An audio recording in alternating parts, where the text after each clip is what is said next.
All right, everybody, welcome back for another deep dive with us. Today, we are going to be looking at willpower. Oh, yeah. Willpower. Big one. Yeah, so we all have those goals that we set for ourselves. Right. Whether it's, eating healthier or finally writing that thing or learning a new language or whatever it is. Right. But sometimes, Sticking to it is hard. sticking to it is hard. It's like there's this invisible force that's like pulling us back, Absolutely. Yeah. And that's where willpower comes in, right? Mhm. It's that ability to resist temptations, to stay focused, and to keep moving towards our goals. Yeah, it's like having an inner GPS that's trying to Yeah. keep us on track. Exactly. A GPS for our actions. I like that. So it's like, if your goal is to eat healthy, Mm-hmm. but then you see, a plate of delicious cookies staring at you, Yeah. right? That's when your willpower kicks in. Right. Like those cookies are a detour. Yeah, And your willpower's got to reroute you back to the healthy path. exactly. But the thing is, sometimes it feels like some of our GPS systems are a little bit glitchy, Right. It's like, why is it so easy for some people to resist those temptations while others, they're like constantly battling with themselves? Well, and that's what's so fascinating about willpower, right? It's not this like fixed thing that you either have or you don't. Right. It's this dynamic process. It's like a muscle that you can strengthen with practice. Okay, I like that analogy. So it's like, the more you use your willpower, the stronger it gets. Exactly. And like any muscle willpower can get tired too. Oh, yeah. That makes sense because, by the end of a long day when you've had to make a ton of decisions and, you're just mentally drained, it's so much harder to resist those temptations. Absolutely. That's your willpower muscle getting fatigued. So my willpower is basically depleted by the end of a crazy day. Exactly. It's been working hard all day long, making choices, resisting impulses, staying focused. Okay, so if we're thinking about this willpower muscle, Mhm.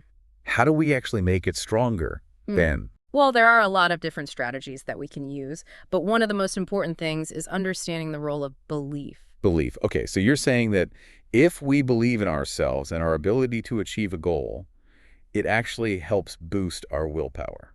Precisely. It's like this. If you don't really believe you can run a marathon, you're much less likely to put in the training, right? Yeah, that makes sense. But if you truly convince yourself you can do it, you're much more likely to find the willpower to lace up your shoes and stick with the plan. So like self-confidence plays a role in how much willpower we can actually summon up. Absolutely. And it's interesting because a lot of times what we perceive as laziness in ourselves or others may actually be rooted in a lack of self-belief. Okay, so like when someone keeps saying, I'll start my diet tomorrow or I'll start working on that project next week, could that actually be fear holding them back? It's definitely a possibility. Sometimes it feels safer to stay in our comfort zones than to risk failure. Wow, that's actually a really interesting way to look at it. I've never thought about it like that before. Yeah, and I think it's important to be kind to ourselves, Yeah. because beating ourselves up for not having enough willpower doesn't really help. Right.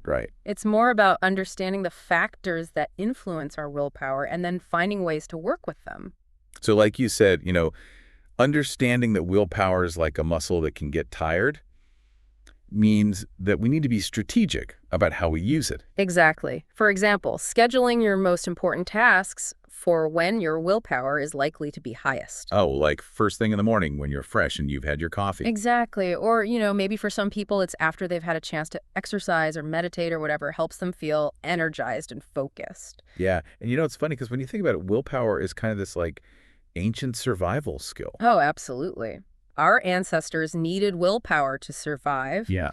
Resisting the urge to eat all the available food immediately meant that they had some left for later when food was scarce. So willpower was like a way to ensure their future survival. Exactly. It was essential for planning ahead and for making sure they could provide for themselves and their families. But today, we're surrounded by temptations everywhere we go. It's like our brains are constantly being bombarded with ads and, social media posts and all these things that are designed to make us want stuff. It's like we're living in this 2047 buffet. Yeah. So how do we even stand a chance against all of that? Well, that's where understanding the evolutionary roots of willpower can be really helpful, because it reminds us that our brains are wired to prioritize immediate gratification over long-term goals. So it's like we're fighting against our own biology in a way. In a sense, yes, but the good news is that we can also use that knowledge to our advantage. Oh, how so? Well, for example, by creating environments that make it easier for us to resist temptations. So like, if you're trying to eat healthier, You might want to keep unhealthy snacks out of sight, or, if you're trying to focus on work, you might want to put your phone on airplane mode so you're not constantly getting distracted by notifications. Exactly. It's all about setting ourselves up for success by making it easier to choose the options that are aligned with our goals.